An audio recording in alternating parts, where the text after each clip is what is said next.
The Kiharu Member of Parliament Ndindi Nyoro is ultimately one of the most loved members of parliament that we have here in Kenya as of today.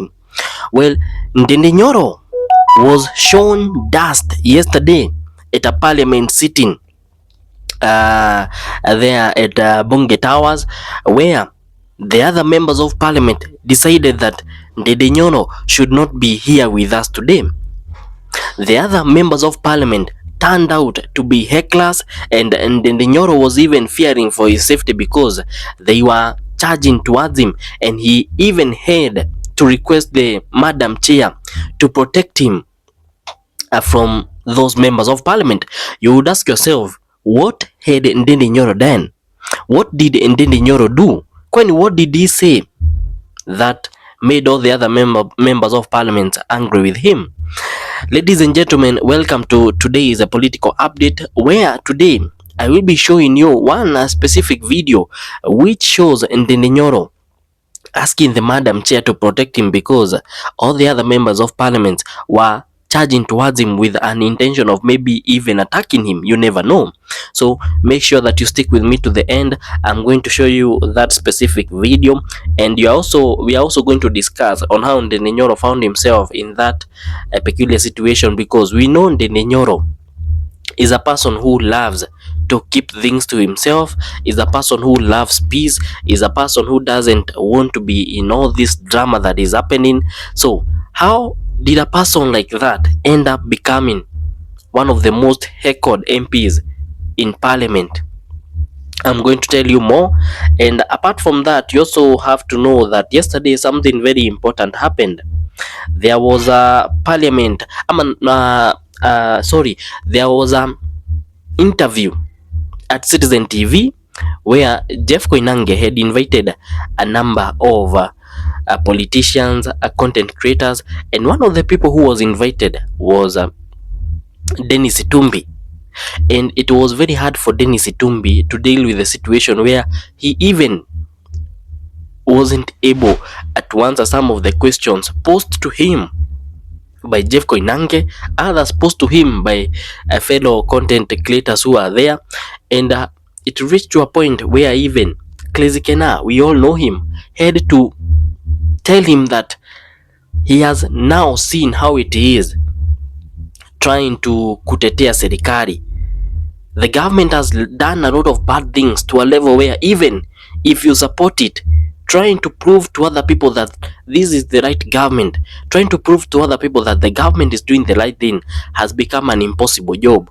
So that's also one of the interesting things that happened yesterday, where Dennis Itumbi was totally humiliated, embarrassed in front of live TV, and a situation where he wasn't able to answer some questions. He was saying some things which are out of the book. Nobody was knowing what he was saying. So make sure that you stick with me to the end.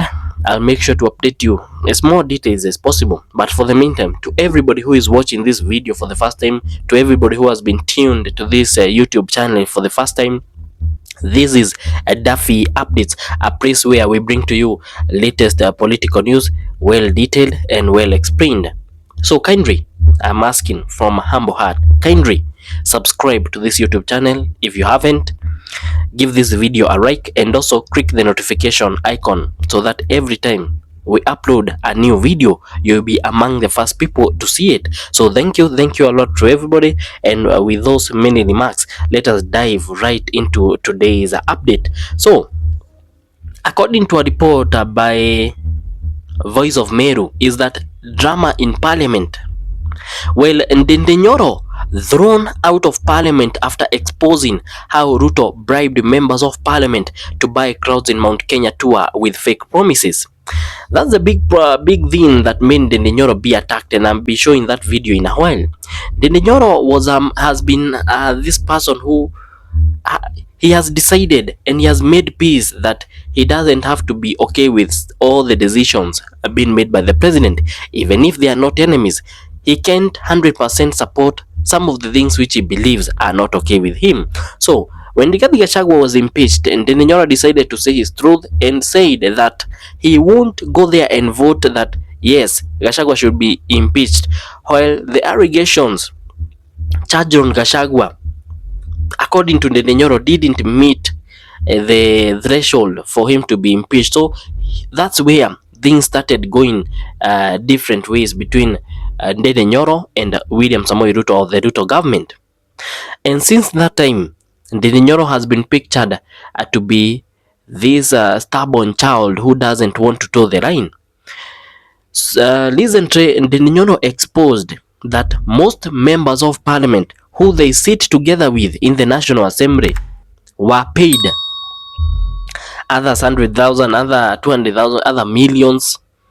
They were paid, and basically they were bribed to make sure that they generate crowds in those areas which President William Samoei Ruto was visiting in the Mount Kenya region. We all saw the huge crowds which pulled out whenever William Ruto would stop at a certain point. Ndindi Nyoro exposing this and revealing that these people were paid, and the big facilitator of this thing were the MPs, because they are the one who are given money. They were the one who delegate duties and tell a certain person that they should mobilize a certain group of people. They should mobilize border riders. Ndindi Nyoro exposing this has made him an enemy number one in the National Assembly, and this because when other MPs look at him, they see a person who don't want them. They see a person who doesn't want them to make money.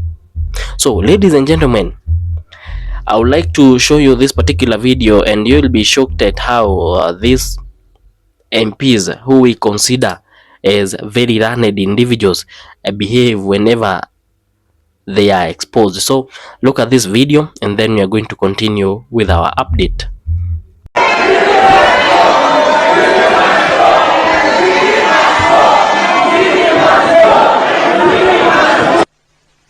Madam Chair, I need protection from these hecklers. Madam Chair, I want to tell them, you can bribe the honorable members here, but you cannot bribe the people of Kenya. Yes. And as a son of Mau Mau, yes, I cannot be intimidated by these hecklers. Order, honorable members. Order, members.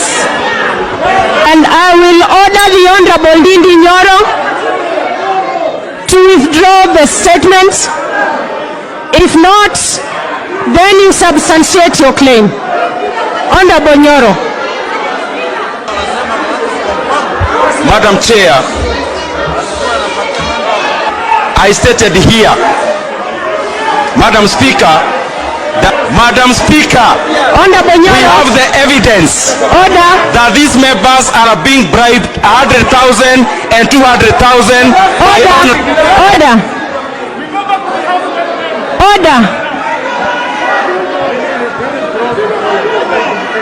Honorable Ndindi. Well, according to that specific video, you can hear Ndindi Nyoro complaining and asking the Madam Chair, Madam Speaker, to protect him from these hecklers who are his fellow members of parliament. And later, the Madam Chair asked him to withdraw those remarks of saying that these MPs are being bribed, or else he was to substantiate or maybe prove that these people are being bribed. And that's when Ndindi Nyoro revealed that there is enough evidence, there is enough proof to show that these MPs are being bribed. Others 100,000, others 200,000, and the amount goes on and on.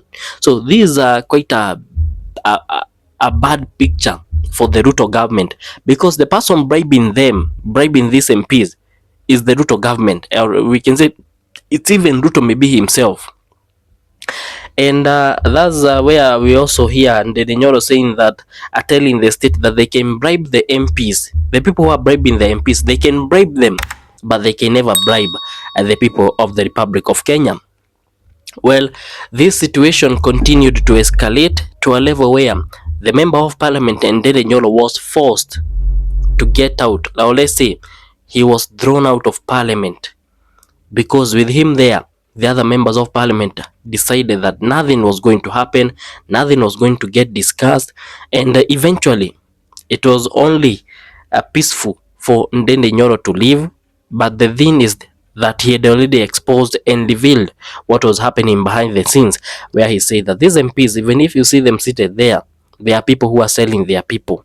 They are people who are taking money so as to accomplish certain tasks for the government, and it's quite a betrayal to the people of Kenya. It's so sad, and I don't know.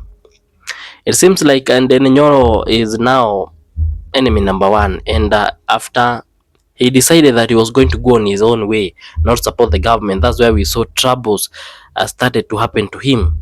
He was removed from the from being the chairman of the budget committee, and I think Ndindi Nyoro is that one person who, even if he gets out of UDA and stands with an independent ticket to vie for the position of the same MP or even higher position, he will be elected again. Other MPs have been taken to Kiharu for benchmarking because the work that Ndindi Nyoro is doing there is very recommendable. The things Ndindi Nyoro is doing for his constituents, he is doing to his constituents, are magical. Like Kiharu now, as we are talking, has transformed. Roads are there, schools are being built, people are being connected with electricity, there is water for people to use. And I don't know if you have ever heard Ndindi Nyoro being mentioned in these scandals. I don't know, money was improperly allocated. I don't know, there was embezzlement of funds. I've never heard that about Ndindi Nyoro. So I think that's it. I'll bring you more updates. Kindly, before you leave, make sure to join us by subscribing to this video, like this video, and also leave the notification icon on. I'll meet you in the next one. Bye bye.